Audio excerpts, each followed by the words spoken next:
Check this out. Kahlil Gibran, one of my favorite authors, an ancient author, an ancient dude with timeless wisdom, he says, the lust for comfort kills the passions of the soul.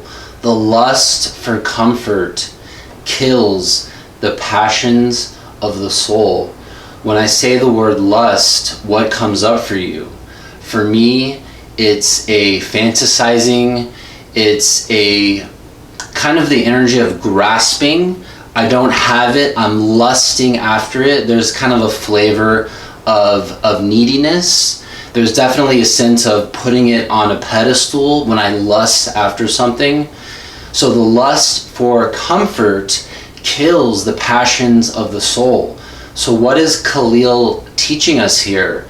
Oftentimes the passions of our soul, those true desires that live in our heart space, oftentimes those are not necessarily comfortable. I have a great relationship with my dad. I was on a call with him recently and I asked him if he was excited about baseball coming back. And he's been a lifelong Yankees fan. He said he's excited about baseball being back, but he's having some reservations. He's considering that maybe he won't be watching this year because of all of the political messaging that's entangled in the sports world right now.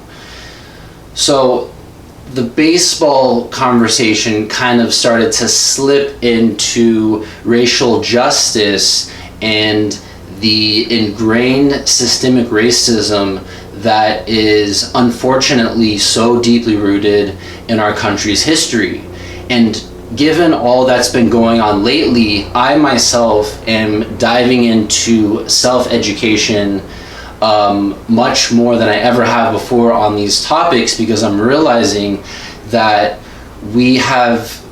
our learning is a product of other people's choices about what we learn and how that's interpreted.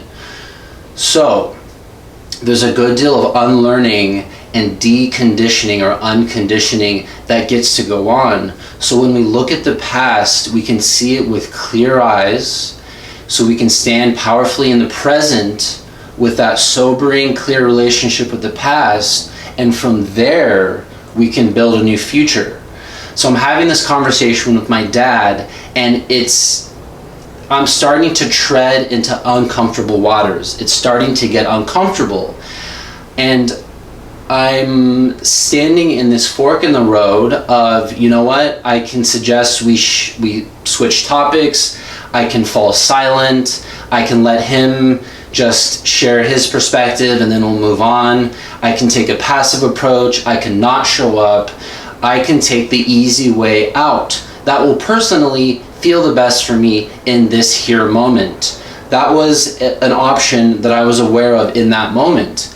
But no, I'm too committed to this work and I'm too committed to my personal development right now to bypass this opportunity. So in these moments, sitting in this fire of discomfort, I chose to consciously engage with my dad, where I was able to receive his truth. I was able to stand in my truth and speak mine. I was able to say, I'm really grateful, Dad, that we're able to disagree. We're able to see things differently, and yet we're both willing to stay in this space together. So how cool is it that the context of this conversation is love and peace, in which we can kind of go at it back and forth. And I know a lot of people, a lot of families, a lot of other people out there don't have the privilege of that safe container. So contextually, it was a bit easier to engage given that, but still an opportunity for growth where I had some discomfort and unease come up inside of me, and I chose to stand my ground, speak my truth. And we got through it, and both my dad and I'm confident, grew out of that experience. So even though it was a bit crunchy, you know the feeling, even though it was a bit crunchy, we both are now stronger, better people for going through that. So what can you sit in the fire of in your life? What are you willing to give up? What are you willing to throw into the fire, so to speak, such that you become a stronger, clearer, more evolved version of yourself? Think about anything uncomfortable that you do in the name of your growth as throwing something into the fire. The Vedas teach that fire is the symbol of transformation. Whatever you throw into the fire becomes the fire. The fire is inflamed, pun intended, with respect to whatever you put into it. So in this conversation with my dad, I sacrificed self-image, perhaps. I sacrificed comfort. I sacrificed convenience. I sacrificed the immediacy of feeling good by avoidance. So what am I willing to throw into the fire such that the transformation of an even brighter flame is possible? In what ways are you open and willing to get uncomfortable in your life in service of your own transformation?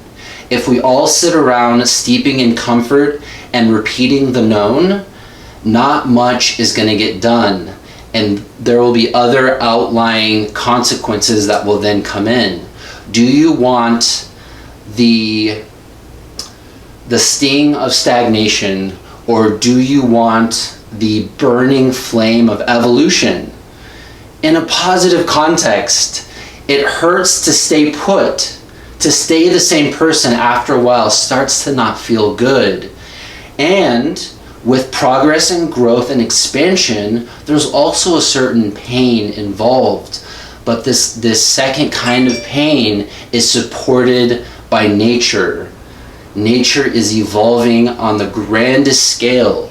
So as individuals, if we're willing to stretch, if we're willing to experience new things, if we're willing to get uncomfortable in the most progressive of ways, we're going to experience all sorts of juicy things.